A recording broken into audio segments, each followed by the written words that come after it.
नमस्कार दोस्तों, आपका स्वागत है क्यूजीपीडिया जीके जीएस पर। दोस्तों, अगर आप बीपीएससी की तैयारी कर रहे हैं और चाहते हैं कि परीक्षा में अच्छे अंक लाएं, तो यह वीडियो आपके लिए बेहद खास है।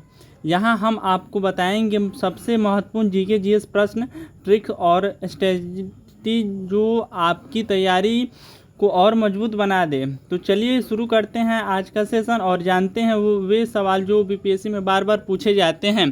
देखिए, पहला क्वेश्चन है, 1857 की क्रांति के समय बिहार में विद्रोह का नेतृत्व किसने किया था? यानी जो 1857 की क्रांति के समय बिहार के विद्रोह से नेतृत्व किसने किया था? तो बिहार से थे कुंवर सिंह। चलिए दूसरा प्रश्न देखते हैं आज का। नालंदा विश्वविद्यालय को किस शासक ने जलाया था? तो ये जो नालंदा विश्वविद्यालय को किसने जलाया था, तो ये बहुत ही इंपॉर्टेंट क्वेश्चन है। ये बख्तियार खिलजी इसका राइट ऑप्शन हो जाएगा। काफ़ी बच्चे इस प्रश्न में गलती करते हैं। देखिए, आप लोग ध्यान से देखिएगा, नालंदा विश्वविद्यालय को किस शासक ने जलाया था या नष्ट भी किया था? ऑप्शन में क्वेश्चन ऐसे भी कर सकता है, जलाया था, नष्ट किया था, तबाह किया था, ये क्वेश्चन आ सकता है ऐसे। तो ये आप इसका राइट आंसर होगा बख्तियार खिलजी। चलिए अगला प्रश्न देखते हैं, 3 नंबर। पटना का पुराना नाम पूछ रहा है, तो पटना का पुराना नाम पाटलिपुत्र था। चलिए अगला प्रश्न देखते हैं, चंपारण सत्याग्रह किस वर्ष हुआ था? चंपारण सत्याग्रह ये भी इम्पोर्टेंट क्वेश्चन है। तो चंपारण सत्याग्रह 1917 में हुआ था। और एक रॉलेट एक्ट बता दे रहे हैं, तो 1919 में रॉलेट एक्ट हुआ था। जलियांवाला बाग हत्याकांड पूछे तो 13 अप्रैल 1919 को हुआ था। चलिए अगला प्रश्न देखते हैं। अगला प्रश्न है, भारत छोड़ो आंदोलन का नारा किसने दिया था? तो भारत छोड़ो आंदोलन का नारा महात्मा गांधी ने दिया था। चलिए अगला प्रश्न देखते हैं। अगला प्रश्न है, बिहार में स्थित विक्रमशिला विश्वविद्यालय की स्थापना किसने की? तो जो बिहार में विक्रमशिला विश्वविद्यालय था, इसकी स्थापना पूछ रहा है किसने की थी? तो धर्मपाल ने की थी। और पूछ दे किस वंश का था, तो वो पाल वंश का था। चलिए अगला प्रश्न देखते हैं। अगला प्रश्न है, संपूर्ण क्रांति का नारा किसने दिया था? तो हमारे जो जयप्रकाश नारायण है, वह संपूर्ण क्रांति का नारा दिए थे। चलिए अगला प्रश्न देखते हैं, महात्मा गांधी पहली बार बिहार कब आए थे? तो पहली बार बिहार 1917 चंपारण आंदोलन के समय आए थे। चलिए अगला प्रश्न देखते हैं, चंद्रगुप्त मौर्य के गुरु कौन थे? तो चंद्रगुप्त मौर्य के गुरु चाणक्य थे। चलिए अगला प्रश्न देखते हैं, बिहार शब्द की उत्पत्ति किस शब्द से हुई? तो जो बिहार शब्द की उत्पत्ति हुई थी विहार से हुई थी, यानी विहार। चलिए अगला प्रश्न देखते हैं। अगला प्रश्न हमारा ज्योग्राफी से रहने वाला है, इंडिया एंड बिहार से। देखिए अगला प्रश्न है हमारा, बिहार का सबसे बड़ा जिला क्षेत्रफल के आधार पे कौन है? यानी जो बिहार का सबसे बड़ा जिला क्षेत्रफल के आधार से तो पश्चिमी चंपारण है। चलिए अगला प्रश्न देखते हैं। अगला प्रश्न, बिहार की प्रमुख नदी कौन सी? तो प्रमुख नदी गंगा नदी है। और अगर गंगा नदी की लंबाई पूछ ले तो 2525 किलोमीटर गंगा नदी की लंबाई है। चलिए अगला प्रश्न देखते हैं, बिहार का सबसे ऊंचा पर्वत शिखर कौन सा है? तो बिहार का सबसे ऊंचा पर्वत शिखर आपको सोमा पर्वत है, जो जमुई जिला में स्थित है। चलिए अगला प्रश्न देखते हैं, बिहार की कुल कितनी सीमाएँ पड़ोसी राज्यों से लगती है? तो ये 5 से लगती है, जैसे झारखंड, पश्चिम बंगाल, उत्तर प्रदेश, नेपाल, असम से। ये असम से नहीं लगती है, बाकी और केवल 3 राज्यों और नेपाल, यानी 3 राज्य ये हो गया, झारखंड, पश्चिम बंगाल, उत्तर प्रदेश, और ये आपको नेपाल से लगती है और असम से नहीं। चलिए अगला प्रश्न देखते हैं, सोन नदी किस नदी की सहायक नदी है? तो ये जो पूछ रहा है सोन नदी किस नदी की सहायक नदी है? तो ये गंगा नदी की सहायक नदी है। चलिए अगला प्रश्न देखते हैं, बिहार का कौन सा क्षेत्र धान का कटोरा कहलाता है? तो धान का कटोरा यानी बिहार का ऐसा कौन सा क्षेत्र जो धान का कटोरा कहलाता है? तो वह कोसी क्षेत्र है। चलिए अगला प्रश्न देखते हैं, बिहार का कौन सा जिला लिच्छू नगरी के नाम से जाना जाता है? तो ये वैशाली। चलिए अगला प्रश्न देखते हैं, बिहार में गंडक नदी को नेपाल में किस नाम से जाना जाता है? तो नारायणी नाम से जाना जाता है। यानी जो पूछ रहा है, बिहार में गंडक नदी को नेपाल में किस नाम से जाना जाता है? सीधा सा प्रश्न है, जो बिहार की गंडक नदी उसे नेपाल में किस नाम से जाना जाता है? तो नारायणी नाम से जाना जाता है। चलिए अगला प्रश्न देखते हैं, बिहार में सबसे अधिक वर्षा कहाँ होती है? तो सबसे अधिक वर्षा उत्तर पूर्वी बिहार पूर्णिया किशनगंज में होती है, यानी उत्तर पूर्वी बिहार में होती है, जैसे पूर्णिया किशनगंज में। चलिए अगला प्रश्न देखते हैं, बिहार का सबसे छोटा जिला कौन सा है? सबसे छोटा जिला शिवहर है। चलिए अगला प्रश्न हम देखते हैं पॉलिटी से।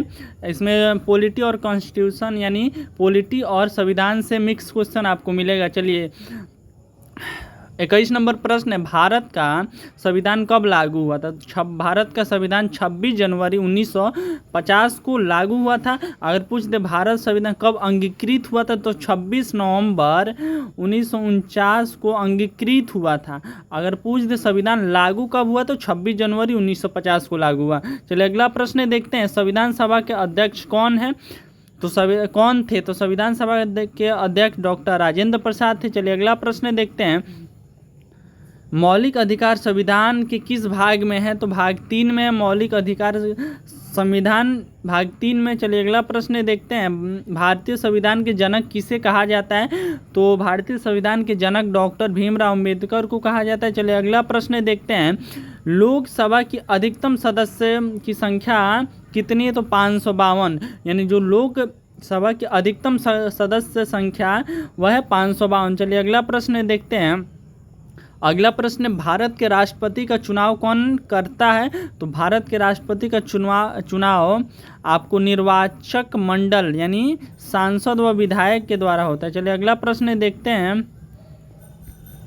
अनुच्छेद 370 किस राज्य से जुड़ा है? यानी जो आर्टिकल 370 किस राज्य से जुड़ा है? तो वह जम्मू और कश्मीर से जुड़ा हुआ है। चलिए अगला प्रश्न देखते हैं, अगला प्रश्न है, राज्यसभा के नामित सदस्यों की संख्या कितनी है? ये यानी क्वेश्चन पूछ रहा है राज्यसभा के नामित सदस्यों की संख्या कितनी? तो 12 है। चलिए अगला प्रश्न देखते हैं, आपातकाल की घोषणा करने का अधिकार किसके पास है? तो जो हमारे देश में आपातकाल लागू करने की ये जो अधिकार है ये सिर्फ राष्ट्रपति के पास है। चलिए अगला प्रश्न देखते हैं, संविधान में कितनी अनुसूचियां हैं? तो अनुसूचियां है 12। चलिए अगला प्रश्न देखते हैं, अब इसमें आपको साइंस और टेक्नोलॉजी से क्वेश्चन मिलेगा आपको। चलिए देखते हैं 31 नंबर क्वेश्चन, रक्त का शुद्धिकरण किस अंग द्वारा होता है? तो ये गुर्दा द्वारा यानी किडनी द्वारा, यानी ऑप्शन में दे सकता है यकृत भी दे सकता है, यानी हम उसको कई नामों से जानते हैं, गुर्दा, किडनी, यकृत, ये तीनों नाम से हम जानते हैं।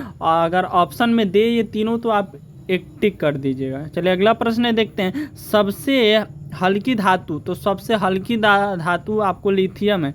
चलिए अगला प्रश्न देखते हैं, बिजली का बल्ब किसने बनाया था? तो बिजली का बल्ब थॉमस एडिसन ने बनाया था। चलिए अगला प्रश्न देखते हैं, अगला प्रश्न, शून्य की खोज किसने की? तो आर्यभट्ट की थी। चलिए अगला प्रश्न देखते हैं, डीएनए की संरचना किसने खोजी थी? तो वाटसन और क्रिक ने खोजी थी। चलिए अगला प्रश्न देखते हैं, पानी का रासायनिक सूत्र? तो H2O। चलिए अगला प्रश्न देखते हैं, ओजोन परत किस गैस से बनी होती है? तो जो ओजोन परत है वो O3 गैस से बनी होती है। चलिए अगला प्रश्न देखते हैं, परमाणु बम का सिद्धांत किस पर आधारित है? तो जो परमाणु बम का सिद्धांत आधारित है आपको नाभिकीय विखंडन यानी न्यूक्लियर फ्यूजन पे है। चलिए अगला प्रश्न देखते हैं, प्रकाश की गति कितनी होती है? तो प्रकाश की गति आपको 3 × 10⁸ मीटर पर सेकेंड होती है। चलिए अगला प्रश्न देखते हैं, हृदय में कितने कक्ष होते हैं? तो हृदय में 4 कक्ष होते हैं। अब हम current affair and Bihar special से कुछ महत्वपूर्ण प्रश्न देखेंगे। देखिए पहला 41 नंबर क्वेश्चन, बिहार के वर्तमान मुख्यमंत्री कौन है 2025 के? तो जो मुख्यमंत्री हमारे श्री नीतीश कुमार हैं। चलिए अगला प्रश्न देखते हैं, अगला प्रश्न है आपको, बिहार विधानसभा में कुल कितनी सीटें हैं? तो बिहार विधानसभा में कुल 243 सीटें हैं। चलिए अगला प्रश्न देखते हैं, बिहार का राजकीय पशु कौन है? तो बिहार का राजकीय पशु गंगा यानी डॉल्फिन है, गंगा डॉल्फिन है। चलिए अगला प्रश्न देखते हैं, बिहार का राजकीय वृक्ष कौन सा है? तो पीपल है। चलिए अगला प्रश्न देखते हैं, अगला प्रश्न है आपको, बिहार का राजकीय गीत पूछ रहा है। तो बिहार का राजकीय गीत मेरे बिहार के धरती है।